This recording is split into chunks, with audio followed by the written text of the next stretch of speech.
আমন্ত্রণ রাতের বাংলাদেশে। শুরুতেই জানাবো শিরোনাম। আল্লাহু আকবার।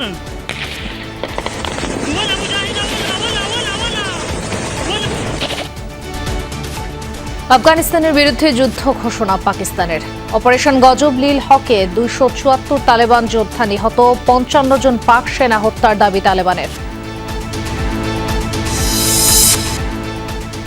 পুলিশ হত্যা সহ অমীমাংসিত বিষয়ে প্রয়োজনে ফের তদন্ত হবে, ঠাকুরগাঁওয়ের মির্জা ফখরুল। চেষ্টা চলছে গণতন্ত্রকে প্রাতিষ্ঠানিক রূপ দেওয়ার। স্থানীয় সরকার নির্বাচন যথাসময়ে হবে, এটা আমরা আগেও বলেছি, এবং গণতন্ত্রকে তার প্রাতিষ্ঠানিক রূপ দেওয়ার কাজগুলো করা হবে। নরসিংদীতে কিশোরী সংঘবদ্ধ ধর্ষণ ও হত্যা মামলায় গ্রেফতার 5 আসামি কারাগারে। অভিযুক্ত বিএনপি নেতা দল থেকে বহিষ্কার, মূল অভিযুক্ত ধরা না পড়ায় ক্ষোভ।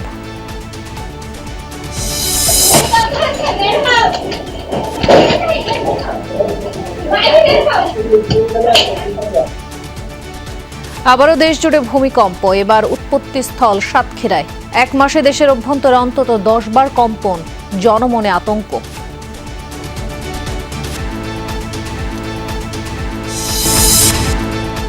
ছুটির দিনে জমজমাট অমর একুশে বই মেলা, শিশু প্রহর আর চিত্রাঙ্কন প্রতিযোগিতা ঘিরে উৎসব মুখর প্রাঙ্গণ। বাংলাদেশের সাংস্কৃতিক আরো অনেক কিছু, বৈশাখী মেলা, যে আমাদের যে সুন্দরবন, ওইটা নিয়ে আমি অনেক কিছু এঁকেছি। বইমেলা আসা মানে সিম্পল দেখা হবে, কিন্তু এবছর একটু অন্যরকম লাগছে। আমার পছন্দ সায়েন্স ফিকশন, কিশোর গোয়েন্দা, মহাবিশ্বের রহস্যময় বই।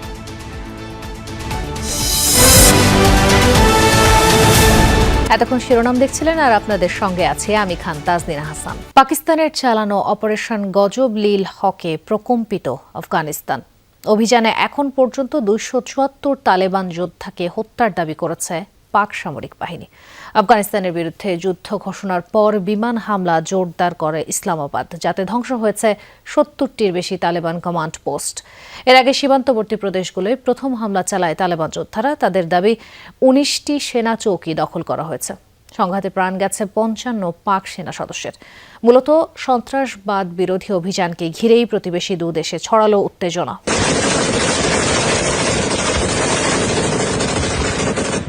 স্থানীয় সময় রাত 8টা। তালেবান যোদ্ধাদের অতর্কিত হামলায় প্রকম্পিত পাকিস্তান সীমান্তবর্তী এলাকা। চলে পাল্টাপাল্টি গুলিবর্ষণ, ছোড়া হয় কামানের কোলাও। রীতিমতো যুদ্ধ ডুরান্ট লাইন সংলগ্ন প্রদেশগুলোয়। আফগান সীমান্তে চালানো সাম্প্রতিক হামলার জবাবে বৃহস্পতিবার রাতে পাকিস্তানের বিরুদ্ধে অভিযান শুরু করে তালেবান। খোস্ত, পাকতিয়া, নুরিস্তান, কুনার সহ বেশ কয়েকটি এলাকায় মিলেছে সংঘাতের খবর। কমপক্ষে 18টি পাকিস্তানি মিলিটারি পোস্ট দখলে নেওয়ার দাবি তালেবান যোদ্ধাদের। প্রিয় দেশবাসী, নানগারহার ও পাকতিয়ায় পাকিস্তানি বাহিনীর সাম্প্রতিক বিমান হামলার জবাবে আজ রাত 8টায় আমরা আক্রমণ শুরু করেছি। আমাদের প্রার্থনায় রাখবেন। এ সময় পাকিস্তানি সামরিক বাহিনীর বেশ কিছু মিলিটারি পোস্টে অগ্নিসংযোগ করে তালেবান যোদ্ধারা। জব্দ করা হয় ভারী সামরিক সরঞ্জাম। জবাবে আফগানিস্তানের বিরুদ্ধে ঘণ্টাখানেকের মধ্যেই যুদ্ধ ঘোষণা করে পাকিস্তান। শুরু করে অপারেশন গজব লিল হক। রাজধানী কাবুল ছাড়াও কান্দাহার, নাঙ্গারহার, পাকতিয়া ও পাকতিকা প্রদেশে একযোগে চালানো হয় বিমান অভিযান। সীমান্তেও চলে ব্যাপক সংঘর্ষ। ধ্বংসের দাবি করা হয় বহু তালেবান আউটপোস্ট, অস্ত্রাগার ও 2টি ব্রিগেড হেডকোয়ার্টার। আফগান ভূখণ্ড ব্যবহার করে পাকিস্তানের বিরুদ্ধে সন্ত্রাসবাদ সহ্য করা হবে না। উপযুক্ত জবাব দেয়া হবে। পাকিস্তানের সশস্ত্র বাহিনী কাবুল, কান্দাহার, পাকতিয়ায় খুবই সফল হামলা চালিয়েছে। তালেবানের গুরুত্বপূর্ণ সামরিক স্থাপনা ধ্বংস করা হয়েছে। নিষিদ্ধ ঘোষিত তেহরিকে তালেবান বা টিটিপি ও ভারত সমর্থিত বিভিন্ন প্রক্সি বাহিনীকে সমর্থন দেওয়ার অভিযোগে দীর্ঘদিন ধরেই পাকিস্তান আফগানিস্তানের মধ্যে সাপে নেউলে সম্পর্ক। অনিক রহমান, যমুনা নিউজ। আফগানিস্তানের সাথে পাকিস্তানের যুদ্ধকে কেন্দ্র করে শঙ্কায় দুই দেশের সীমান্ত এলাকার সাধারণ মানুষ। ভয়ে আতঙ্কে এলাকা ছাড়ছেন আফগানিরা। যুদ্ধবিধ্বস্ত দেশটির মানুষদের শঙ্কা, যুদ্ধ দীর্ঘায়িত হলে খাদ্যসহ নিত্যপণ্যের ভয়াবহ সংকট দেখা দেবে। এ অবস্থায় তাদের আহ্বান সংঘাত বন্ধ করে দ্রুত আলোচনায় বসা। যদিও তালেবানদের ওপর সেনা অভিযানকে স্বাগত জানিয়েছে পাকিস্তানিরা। পাক আফগান সীমান্তবর্তী এলাকা জুড়ে আতঙ্ক আর অনিশ্চয়তা। রাতভর গোলাগুলি, ক্ষতিগ্রস্ত ঘরবাড়ি আর বাস্তুচ্যুত পরিবার, সব মিলিয়ে ভীতিকর পরিস্থিতি জনপদ জুড়ে। আফগান সীমান্তে বাসিন্দারা বলছে, রাজনৈতিক ও নিরাপত্তা ইস্যুর দ্বন্দ্বে বারবার ক্ষতিগ্রস্ত হন সাধারণ মানুষই। সীমান্ত বন্ধ হয়ে গেলে থেমে যায় ব্যবসা বাণিজ্য, বন্ধ হয় পণ্য পরিবহন, ক্ষতিগ্রস্ত হয় দিনমজুর ও ক্ষুদ্র ব্যবসায়ীরা। গত রাত থেকে সীমান্তে থাকা সকলেই উদ্বিগ্ন। আমরা উভয় দেশের কাছে সীমান্ত খুলে দেওয়ার আবেদন করছি। আমরা দরিদ্র মানুষ, এই সীমান্ত থেকে আমরা আমাদের জীবিকা নির্বাহ করি। এখন আমাদের জীবিকাও বন্ধ হয়ে গেছে। যখন ঘটনাটি ঘটে তখন আমরা সবাই ঘুমিয়েছিলাম। আমি খুব অল্পের জন্য বেঁচে গেছি। আমার পরিবারের অনেকেই ধ্বংসস্তূপের নিচে আটকা পড়েছিল। বিশ্লেষকরা বলছেন, রাজনৈতিক ও নিরাপত্তা ইস্যুতে উত্তেজনা বাড়লেও সাধারণ মানুষ মূলত শান্তিপূর্ণ সমাধান চান। যুদ্ধের বদলে সংলাপের আহ্বান জানাচ্ছে দেশটির সাধারণ নাগরিকরা। পাকিস্তানে অবশ্য ভিন্ন প্রতিক্রিয়া দেখা গেছে। দেশটির অনেক নাগরিক সামাজিক যোগাযোগ মাধ্যমে ও রাস্তায় নেমে সেনাবাহিনীর হস্তক্ষেপকে সমর্থন জানিয়েছে। তাদের মতে, সীমান্ত নিরাপত্তা নিশ্চিত করতে এই অভিযান প্রয়োজন ছিল। খুব ভালো করেছে। এটা আমাদের দেশের জন্য একটা ইতিবাচক অগ্রগতি। আমাদের পাকিস্তানি সেনাবাহিনী দুর্দান্ত কাজ করেছে। আমরা খুব খুশি। পাকিস্তান একদম সঠিক কাজ করেছে। আফগানরা আক্রমণ করছিল, তাই পাকিস্তান প্রতিশোধ নিয়েছে। এটা ভালো। তারা পাকিস্তানিদের হত্যা করছিল, শেষমেশ আমরা জবাব দিতে পেরেছি। তবে বিশ্লেষকরা সতর্ক করছেন, সংঘাত যদি দীর্ঘায়িত হয় তাহলে তা দুই দেশের অর্থনীতি ও আঞ্চলিক স্থিতিশীলতার জন্য বড় ঝুঁকি হয়ে উঠতে পারে। আর যুদ্ধের সবচেয়ে বড় মূল্য দিতে হয় সাধারণ মানুষকেই। অস্মিতা বিশ্বাস, যমুনা নিউজ। পাকিস্তানের সাথে আলোচনার মাধ্যমে শান্তিপূর্ণ সমাধানে আসতে চায় আফগানিস্তান। বিবৃতিতে একথা জানান তালেবান মুখপাত্র জাবিহুল্লাহ মুজাহিদ। এর আগেও বলা হয়েছে, আলোচনার মাধ্যমে একটি শান্তিপূর্ণ সমাধান খুঁজছে আফগানিস্তান। বহুবার এ নিয়ে আমরা পাকিস্তানের সাথে কথা বলেছি, একসঙ্গে বসেছি এবং সম্ভাব্য সমাধান নিয়ে আলোচনা করেছি। কিন্তু দুর্ভাগ্যবশত এখন পর্যন্ত শান্তিপূর্ণ পন্থায় বিষয়গুলো সমাধানে আগ্রহী হয়নি পাকিস্তান। পুলিশ হত্যাসহ অমীমাংসিত বিষয়গুলো নিয়ে তদন্ত হয়েছে, প্রয়োজনে আবারও তদন্ত হবে। ঠাকুরগাঁওয়ে এক অনুষ্ঠানে কথা বলেছেন এলজিআরডি মন্ত্রী মির্জা ফখরুল ইসলাম আলমগীর। এদিকে প্রধানমন্ত্রী তারেক রহমান তার ঘোষিত প্ল্যান বাস্তবায়নের কাজ শুরু করেছেন বলে জানিয়েছেন জনপ্রশাসন বিষয়ক উপদেষ্টা ইসমাইল হোসেন জবিউল্লাহ। সাপ্তাহিক ছুটির দিনে মন্ত্রী প্রতিমন্ত্রীদের অনেকেই অবস্থান করছেন নিজ নিজ এলাকায়। কেউ কেউ ঘুরে দেখেন উন্নয়ন কর্মকাণ্ড। দায়িত্ব গ্রহণের পর উন্নয়নের বার্তা দিলেন এলজিআরডি মন্ত্রী মির্জা ফখরুল ইসলাম আলমগীর। জুমার নামাজের পর ঠাকুরগাঁওয়ে একটি মাদ্রাসা ও লিল্লা বোর্ডিংয়ের বহুতল ভবনের ভিত্তিপ্রস্তর স্থাপনের মাধ্যমে শুরু হলো তার জনকল্যাণমূলক কর্মকাণ্ড। এ সময় মির্জা ফখরুল ইসলাম বলেন, পুলিশ হত্যা সহ অমীমাংসিত বিষয়ে তদন্ত হয়েছে, যদি প্রয়োজন হয় তাহলে আবার তদন্ত হবে। হোম মিনিস্টার সাহেব, স্বরাষ্ট্রমন্ত্রী যেটা বলেছেন সেটাই হবে, এবং যেহেতু তদন্ত হয়েছে দরকার যদি প্রয়োজন হয় তদন্ত হবে। এখন তো এটা মূলত তো আপনার আদালতে আছে। এদিকে দেশের নাজুক অর্থনীতি পুনরুদ্ধারে রাজস্ব আদায় ও বিনিয়োগ বাড়াতে হবে বলে মন্তব্য করেছেন অর্থমন্ত্রী আমির খসরু মাহমুদ চৌধুরী। চট্টগ্রামের পতেঙ্গায় হাসপাতালের জন্য জায়গা পরিদর্শন শেষে একথা জানান তিনি। বিএনপির নির্বাচনী প্রোগ্রামের মধ্যে কর্মসংস্থান একটা বড় প্রোগ্রাম, ইনভেস্টমেন্ট না হলে কর্মসংস্থান করতে হবে। এই জন্য আমরা জোর দিচ্ছি ইনভেস্টমেন্টে, দেশি বিদেশি ইনভেস্টমেন্ট। চাঁদপুরে সাংবাদিকদের এক প্রশ্নের জবাবে শিক্ষামন্ত্রী ডক্টর এহসানুল হক মিলন জানিয়েছেন, শিক্ষকরা শিক্ষকতার বাইরে অনুমতি ছাড়া অন্য কোনো পেশায় থাকলে তাদের বিরুদ্ধে তদন্ত সাপেক্ষে ব্যবস্থা নেওয়া হবে। শিক্ষকতার বাইরে অন্য পেশা, এটা তো পারমিশন নিতে হয়। এটা সরকারি নিয়ম যে পারমিশন না নিলে এদের ভিতরে ইনভেস্টিগেশন হবে। বরিশাল সার্কিট হাউসে সড়ক দুর্ঘটনায় ক্ষতিগ্রস্তের মাঝে বিআরটি এর চেক বিতরণ শেষে তথ্যমন্ত্রী জহিরুদ্দিন স্বপন জানান, জবাবদিহিতার পরিধি নির্ধারণ করে গণমাধ্যমের সর্বোচ্চ স্বাধীনতাকে নিশ্চিত করা হবে। সাংবাদিকদের সঙ্গে বা সংশ্লিষ্ট সকল অংশীদারদের মতামতের ভিত্তিতেই আমরা একটা জবাবদিহিতার পরিধি প্রথমে নির্ধারণ করব, তারপর সেই পরিধির সীমানার মধ্যে আমরা সর্বোচ্চ স্বাধীনতাকে নিশ্চিত করব। সকালে সুনামগঞ্জের হাওরে বিভিন্ন ফসল রক্ষা বাঁধ এবং কাজের অগ্রগতি পরিদর্শনকালে পানি সম্পদ মন্ত্রী শহীদুদ্দিন চৌধুরী আনি বলেন, বিগত আমলে হাওর রক্ষায় দুর্নীতি ছড়িয়ে পড়েছিল, ভবিষ্যতে যেন আর এমন না হয় সেজন্য জিরো টলারেন্স নীতি গ্রহণ করবে সরকার। সবাই মিলে সজাগ এবং সতর্ক থাকলে আমার বিশ্বাস আমাদের এই মহতী উদ্যোগ কেউ দুর্নীতির কারণে থেমে পড়বে না, এবং দুর্নীতির কারণে আমাদের জন্য বদনাম না হয় সেদিকে আমরা সবচেয়ে বেশি সজাগ। রাজশাহীতে সরকারি জমি দখল করে অবৈধভাবে বহুতল ভবন গড়ে তোলার অপরাধে সাবেক বিভাগীয় কমিশনার হিলাল উদ্দিন এবং জড়িত অন্যান্য আমলাদের বিরুদ্ধে তদন্ত করে ব্যবস্থা নেওয়ার কথা জানিয়েছেন ভূমিমন্ত্রী মিজানুর রহমান মিনু। দেশকে স্বাধীনতা সার্বভৌমত্ব রক্ষা করার দায়িত্ব আমাদের সবার, আর প্রশাসন এক একটা উইং এক একটা মন্ত্রণালয়ের আওতায় চলে। এদিকে লক্ষ্মীপুর সার্কিট হাউসে সাংবাদিকদের সাথে আলাপকালে প্রধানমন্ত্রীর জনপ্রশাসন বিষয়ক উপদেষ্টা মোহাম্মদ ইসমাইল জবিউল্লাহ জানান, প্রধানমন্ত্রী তারেক রহমান তার প্ল্যান বাস্তবায়নের কাজ শুরু করেছেন। একটি দক্ষ মেধাভিত্তিক প্রশাসন গঠনের মাধ্যমে বৈষম্যহীন ও দুর্নীতিমুক্ত দেশ গড়ার প্রত্যয় ব্যক্ত করেন তিনি। আমাদের নেতা জনাব তারেক রহমানের যে ডিক্লার্ড পলিসি সেটা হচ্ছে মেরিটোক্রেসির বাংলাদেশ। আমাদের একটা দক্ষ, একটা নিরপেক্ষ, মেধাভিত্তিক প্রশাসন আমরা বাংলাদেশের জনগণকে উপহার দেব। মাদারীপুরে দলীয় অনুষ্ঠান শেষে শ্রম, প্রবাসী কল্যাণ ও বৈদেশিক কর্মসংস্থান প্রতিমন্ত্রী নুরুল হক নূর বলেন, গণঅভ্যুত্থান পরবর্তী রাজনীতিতে মানুষ পরিবর্তন চায়। যারা নেতৃত্ব দিবে তারা আগের মতো মানুষের উপরে চাপিয়ে দিবে, মানুষের উপরে খবরদারি করবে। মানুষ এই রাজনীতি চায় না। সাইফ আহমেদ, যমুনা নিউজ। ধর্ষণের পর কিশোরীকে বাবার কাছ থেকে তুলে নিয়ে হত্যার অভিযোগে গ্রেফতার 5 আসামিকে কারাগারে পাঠিয়েছেন নরসিংদীর একটি আদালত। রিমান্ড শুনানির দিন ধার্য করা হয়েছে 1 মার্চ। এই ঘটনায় মূল অভিযুক্ত বখাটে নুরা এখনও ধরা পড়েনি। মাধবদীর মহিষাসুর ইউনিয়ন বিএনপির সহ সভাপতিকে বহিষ্কার করা হয়েছে উপজেলা বিএনপির পক্ষ থেকে। নরসিংদীর মাধবদীতে তরুণীকে সংঘবদ্ধ ধর্ষণ ও হত্যার ঘটনায় দেশজুড়ে চলছে তোলপাড়। আইনশৃঙ্খলা বাহিনীর অভিযানে এরই মধ্যে গ্রেফতার হয়েছে 5 জন।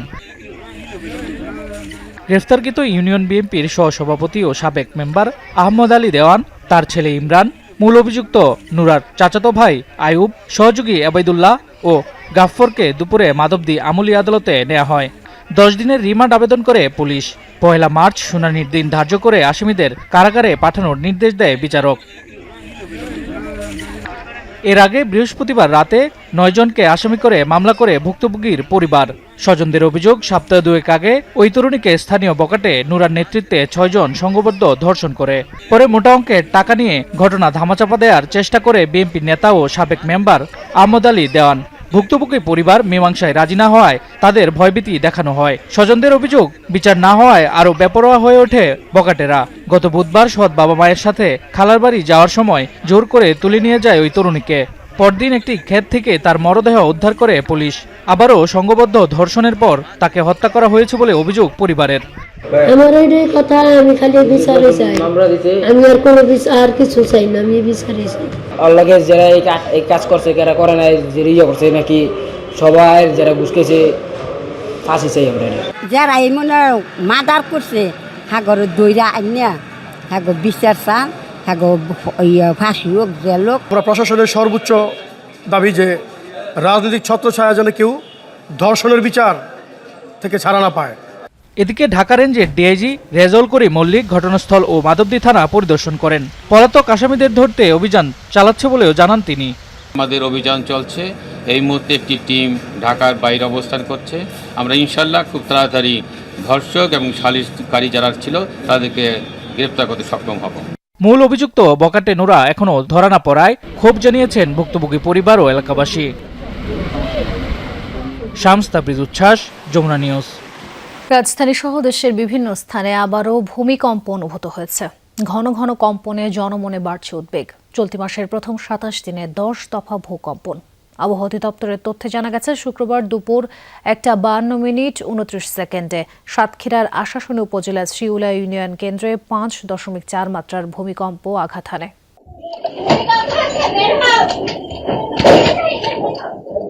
কয়েকদিন পরপর ভূমিকম্পে কেঁপে উঠছে গোটা দেশ।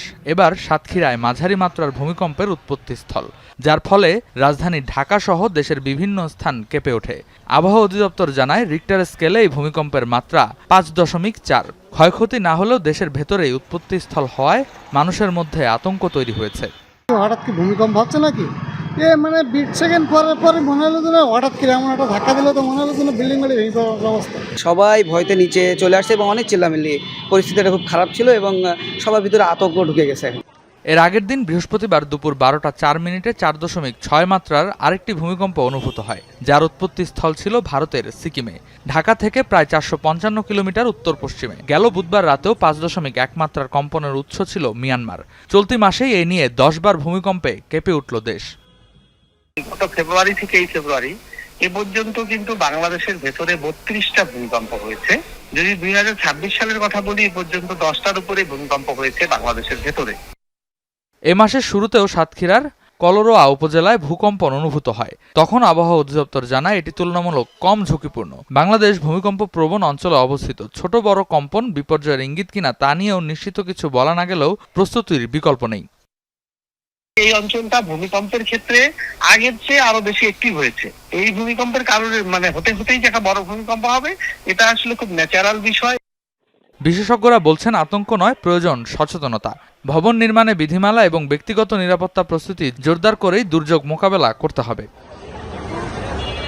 রেদওয়ান আহমেদ, যমুনা নিউজ, ঢাকা।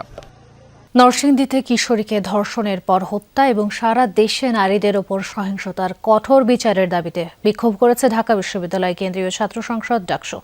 জুমার নামাজের পর বিশ্ববিদ্যালয়ের কেন্দ্রীয় মসজিদ থেকে মধুর ক্যান্টিন হয়ে ভিসি চত্বর ঘুরে রাজু ভাস্কর্যের সামনে এসে মিছিলটি শেষ হয়। ডাকসু নেতারা নরসিংদী সহ দেশের বিভিন্ন স্থানে ধর্ষণ ও নারী হেনস্থার প্রতিবাদ জানান। সরকারের সমালোচনা করে ডাকসু ভিপি সাদিক কায়েম বলেন, ধর্ষণ ও হেনস্থার ঘটনাগুলোতে সরকার দলীয় লোকজনই জড়িত, কিন্তু তাদের ব্যাপারে কোনো ব্যবস্থা নেওয়া হচ্ছে না। এভাবে চলতে থাকলে ছাত্র জনতা বসে থাকবে না বলে হুঁশিয়ারি দেন তিনি। জিএসএসএম ফরহাদ বলেন, ধর্ষকদের দ্রুত বিচারের আওতায় না আনা হলে সারা দেশের শিক্ষার্থীরা মাঠে নামবে। নারী হেনস্থাকারী প্রকাশ্যে ভিডিও পাবলিশ হওয়ার পরও তাদেরকে আশ্রয় দেয়। এই ঘটনা চলতে থাকলে এই চূড়ান্ত বিক্ষোভ, জনমনে যে বিক্ষোভ আপনারা লক্ষ্য করছেন, রাজু ভাস্কর্য থেকে এই বিক্ষোভ একেবারে তৃণমূল পর্যায়ে পর্যন্ত পৌঁছাবে। আর কোন আমার মা বোনদের উপর যদি হামলা হয়, আমার মা বোনদেরকে যদি বিভক্ত করে হুমকি দেওয়া হয়, আর কোনো যদি দর্শন হয়, দর্শনের পর যদি বিচার না হয়, তাহলে আমরা আবার রাজপথে নেমে আমরা গণপ্রতিরোধ গড়ে তুলব।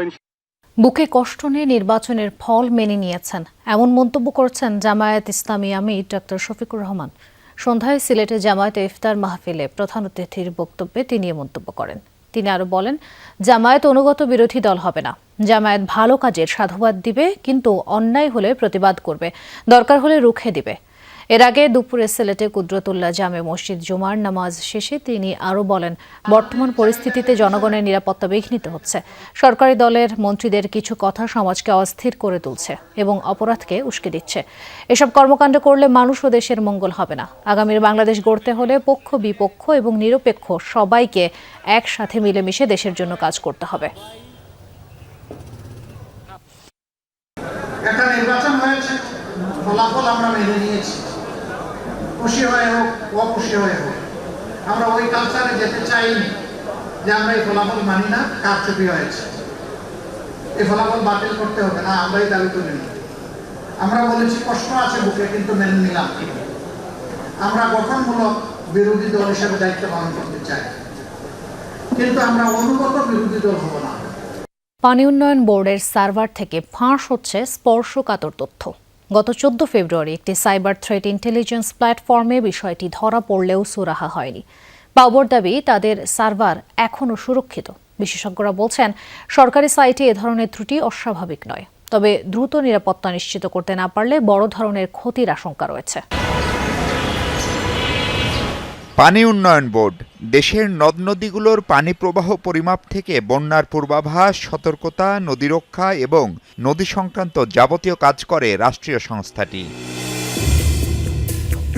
14 ফেব্রুয়ারি মধ্যরাত ডেন্টিগ্রিড নামক সাইবার থ্রেট ইন্টেলিজেন্স প্ল্যাটফর্মে ধরা পড়ে পাওবর সার্ভার আক্রান্তের খবর। বিশেষ করে ফাইল লিকেজের বিষয়টি গুগলে ম্যানুয়ালি ভেরিফাই করে নিশ্চিত হন তারা। সেখানে দুটো সার্ভারের ইউজার নেম, পাসওয়ার্ড সহ সব তথ্য দেয়া। যে কেউ এগুলো ব্যবহারের মাধ্যমে টেলিফোনের পুরো নিয়ন্ত্রণ নিয়ে তাদের হয়ে কথা বলতে পারবে। সচরাচর বিদেশি হ্যাকাররা এমন সুযোগের অপেক্ষায় থাকেন, কথাও বলেন। মাস শেষে এসব স্ক্যাম কলের কোটি কোটি টাকার বিল গুনতে হয় সেই প্রতিষ্ঠানকে। কর্তৃপক্ষকে মেইল করে ফাইলটি হাইড করার পরামর্শ দিলেও আমলে নেয়নি তারা। বিষয়টি নিয়ে ফোনে কথা হলেও টনক নড়েনি। 14 তারিখ রাত্রে আমরা প্রথম রেড অ্যালার্ট শনাক্ত করি এবং দেখতে পাই যে বাংলাদেশ ওয়াটার ডেভেলপমেন্ট বোর্ডের একটি ফাইল লিক হয়েছে। এটি দেখার পর আমরা ফাইলটি নিয়ে অ্যানালাইজ করি এবং একে সুরক্ষিত করার উপায়সমূহ সিআইআরটি এবং বাংলাদেশ ওয়াটার ডেভেলপমেন্ট বোর্ডকে রিপোর্ট করি। হ্যাকাররা চাইলেই পানি উন্নয়ন বোর্ডের কর্মকর্তা কর্মচারী অথবা অন্যান্য যে কোনো অধিদপ্তরের সরকারি কর্মকর্তা কর্মচারীদের ফোন আলাপ শুনতে পারত এবং তা রেকর্ড করতে পারত। এবং এর থেকেও ভয়াবহ বিষয় ছিল তারা চাইলেই পানি উন্নয়ন বোর্ডের পুরো সিস্টেমটাকে ক্র্যাশ করে দিতে পারত। পাউবোর কর্মকর্তা প্রথমে মেইল পাওয়ার কথা অস্বীকার করেন, পরে জানান সার্ভারে কোনো সমস্যা হয়নি, প্রয়োজনীয় নিরাপত্তা ব্যবস্থা আছে জানিয়ে সরকার চাইলে আরও বাড়ানোর কথা বলেন তিনি। এখন আমরা খুব ভালো অবস্থানে আছি, আমাদের লিক হওয়ার কোনো সুযোগ নেই। ভবিষ্যতে যদি কোনো ধরনের ইস্যু আসে বা কোনো আপডেটের প্রয়োজন হয় বা সরকার থেকে যদি কোনো কিছু করতে বলে তাহলে আমরা সেই অনুযায়ী ব্যবস্থা নেব।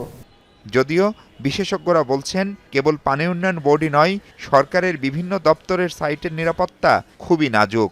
গুরুত্ব না দিলে নাগরিকের নানা তথ্য বেহাত হওয়ার শঙ্কা থেকেই যাচ্ছে। যে কোনো জায়গায় যখন আমরা দেখি যে এই ধরনের ডেটা উন্মুক্ত হয়ে আছে, সেটি আসলে নাগরিকদের জন্য এটি কোনো সুখবর না। এনআইডি তো আপনার একটাই, সেটা যদি আপনি এক জায়গা থেকে আপনার ফিঙ্গারপ্রিন্ট তো একবারই দেন, একটাই, একবার যদি সেটি চুরি হয়ে যায় সারা জীবন তো আপনি আর আপনার ফিঙ্গার চেঞ্জ করতে পারবেন না। আপনার এনআইডিটা আমি বানিয়ে আমি দেখাবো, আমাকে দিয়ে দেবো। এখন এনআইডি বানালাম কী করে? ওই যে আপনার ডেটা লিক হয়েছিল সেখান থেকে আপনার নাম জানি, ডেট অফ বার্থ জানি, আপনার এনআইডি নাম্বার জানি, ফোন নাম্বার জানি, যার ফলে এখনকার সার্ভিস যেগুলো ডিজিটাল বা এই ধরনের কার্ড বা পার্সোনাল ডেটার উপর নির্ভর করে দেওয়া হয় সেগুলো তো আসলে ক্ষতির সম্মুখীন হয়ে যাচ্ছে। আমার সার্ভিস, আমার টাকা তো অন্যজন নিয়ে যেতে পারে। ব্যাংকিং সেক্টর হচ্ছে, এটা আমরা দেখতে পাচ্ছি।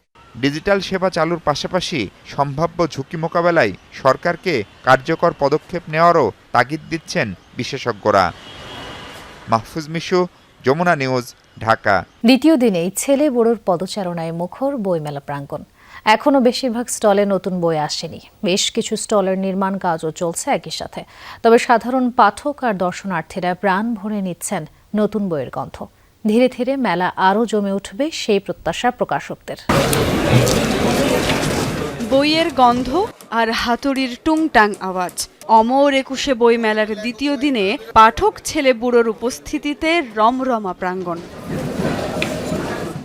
বইমেলা শুরুর পরদিনই সাপ্তাহিক ছুটি, তাই সকাল থেকেই বাবা মায়ের হাত ধরে খুদে পাঠকদের কোলাহল। নানান মজার সব বই নেড়েচেড়ে দেখে তারা। এতে মেলা প্রাঙ্গণে সঞ্চারিত হয় প্রাণ শক্তি। নানান বয়সী বই পোকাদের আনাগোনাও ছিল চোখে পড়ার মতো। পদ্মজা, লাস্ট বয়, এরকমই আর কি অনেকগুলো বই দেখছি। আমার সায়েন্স ফিকশন ভালো লাগে, ডিটেকটিভ বুকসও ভালো লাগে। ছোটোবেলা থেকে ওকে খেলার কিছু দিলে আমরা বই হাতে ধরিয়ে দিতাম এবং এই জন্য বই নিয়ে নাড়াচাড়া করতে করতে একটা সময় বই প্রতি আগ্রহ হয়েছে। নতুন নতুন অনেক কালেকশন এসেছে, উপন্যাসের কালেকশনগুলো একটু বেশি ভালো। এখন বই পড়া সবারই উচিত, কারণ বইয়ের মধ্যে যে জ্ঞানটা পাবো আমরা ই বুকে সেটা আমরা পাবো না। মেলার দ্বিতীয় দিন, তাই এখনো নতুন বই সেভাবে আসেনি। সংশ্লিষ্টরা বলছেন আরও অন্তত 3 থেকে 4 দিন পর নতুন বইয়ের মোড়ক খুলবে মেলায়। প্রায় মোটামুটি সব বই চলে এসেছে। আমরা মেলার ভালো আগে থেকে প্রস্তুতি নিচ্ছি। এই বইগুলো হচ্ছে প্রেসে আছে, এখনো আসেনি, আসবে 5 তারিখে মেবি 2-1 দিনের মধ্যেই চলে আসবে। মোটামুটি মানুষ আসতেছে, ভালোই লাগতেছে, যেহেতু শুরু হয়েছে, আশা করি আরো মানুষ আসবে। এদিকে ই বুক আর বই বিমুখতার যুগে নতুন লেখকদের চ্যালেঞ্জগুলো বলছিলেন হালের লেখকরা। উভয় প্ল্যাটফর্মের প্রয়োজন, তবে সেই ই বুকের কারণে যেন আমার এই শিল্পটা যাতে নষ্ট না হয়। আমরা যারা নতুন লেখক আমরা চেষ্টা করছি সাধারণ মানুষের চাহিদা বা ডিমান্ড বর্তমান প্রেক্ষাপট মাথায় রেখে কিছু একটা করার। ধীরে ধীরে মেলার কোলে নেমে আসে সন্ধ্যার নীরবতা। ইফতারের পর মেলা প্রাঙ্গণ আরও কোলাহলে পূর্ণ হয়। শিশুরাও মেতে ওঠে পাপেট শোয়ের মজার সব ভঙ্গিতে। শিশুদের আনন্দ ঘন সেই কোলাহলে বই মেলা হয়ে ওঠে আরও প্রাণবন্ত। সুমাইয়া ঐশী, যমুনা নিউজ, ঢাকা। এবারের অমর 21শে বইমেলার প্রথম শিশু প্রহর একটু ভিন্ন আবহে ধরা দিল। বইমেলায় খুদে পাঠকদের পদচারণা ছিল কম। বহুল জনপ্রিয় শিশুতোষ অনুষ্ঠান সিসিমপুর না থাকায় উৎসবের আনন্দে একটু ভাটা পড়ে। তবে চিত্রাঙ্কন ও সাংস্কৃতিক প্রতিযোগিতার রঙিন আয়োজনে মুখর ছিল সকালের মেলা প্রাঙ্গণ। সকালে বাংলা একাডেমি প্রাঙ্গণে শিশু কিশোরদের জন্য ছিল চিত্রাঙ্কন প্রতিযোগিতা। তাতে ভাষা আন্দোলন, মুক্তিযুদ্ধ আর 24-এর গণঅভ্যুত্থানের বিষয়াবলী অঙ্কন করে শিশুরা। শুক্র ও শনিবার শিশু প্রহরে সাংস্কৃতিক আয়োজন আর চিত্রাঙ্কন প্রতিযোগিতা থাকবে, এমনটা জানিয়েছেন মেলার সংশ্লিষ্টরা। এছাড়া আগামী শুক্রবার থেকে শিশুদের বহুল প্রতীক্ষিত সিসিমপুর মঞ্চের আয়োজনও বইমেলায় থাকছে। সবাই মিলে একটা কাপড়ের ভিতরে রাষ্ট্রভাষা বাংলা চাই লিখে আন্দোলন করতে গিয়েছে এবং অনেকজনের শহীদ হয়েছে। বহুমাত্রিক বাংলাদেশ মানে বাংলাদেশের সাংস্কৃতিক আরও অনেক কিছু, মানে বৈশাখী মেলা, যে আমাদের যে সুন্দরবন, ওইটা নিয়ে আমি অনেক কিছু এঁকেছি। আসার একটা আনন্দ, সবার সাথে দেখা হয়, বই পড়া হয়, এটাতে অনেক মজা লাগে। সিসিমপুর তো প্রতি বছর শোয়ের মতো, মানে একটা আনন্দের মতো, যে বইমেলা আসা মানে সিসিমপুর দেখা হবে, কিন্তু এবছর একটু অন্যরকম লাগছে। সিসিমপুর আমি ছোটবেলা থেকে এই কার্টুনটা দেখি, ভালো লাগে, এই কারণে মনটা একটু খারাপ। আমার বইমেলায় আসি আমি বই দেখতে। আমার পছন্দ সায়েন্স ফিকশন, কিশোর গোয়েন্দা, মহাবিশ্বের রহস্যময় বই। 2028 সালের মধ্যে ঢাকার খালগুলো উদ্ধার করে ওয়াকওয়ে নির্মাণ করা হবে, এমনটাই জানিয়েছেন সড়ক পরিবহন প্রতিমন্ত্রী হাবিবুর রশিদ হাবিব। বিকালে রাজধানীর মান্টা খাল পরিদর্শন শেষে কথা জানান তিনি। বলেন, প্রধানমন্ত্রী ঢাকাকে জলবদ্ধতা মুক্ত করতে চান। তার নির্দেশনা অনুযায়ী রাজধানীর সব খাল উদ্ধার করা হবে। এরই অংশ হিসেবে নিজ নির্বাচনী এলাকার খাল পরিদর্শনে যান সড়ক পরিবহন প্রতিমন্ত্রী। সিটি কর্পোরেশন অলরেডি ড্রেজিংয়ের ব্যবস্থা করছে, ভাসমান ড্রেজিংয়ের মাধ্যমে ময়লাগুলি, যে কারণে অনেক খালগুলিতেই আমাদের এই পানি প্রবাহ শুরু হয়েছে। খালগুলি পাশে অকয়ে হবে এবং এগুলির পাশাপাশি কিছু সুন্দর সুন্দর ছোট ছোট নান্দনিক পরিবেশ পার্কও তৈরি করা হবে। যে কারণে যদি তাহলে 2028 সালে যেটা পুরোপুরি বাস্তবায়ন হবে।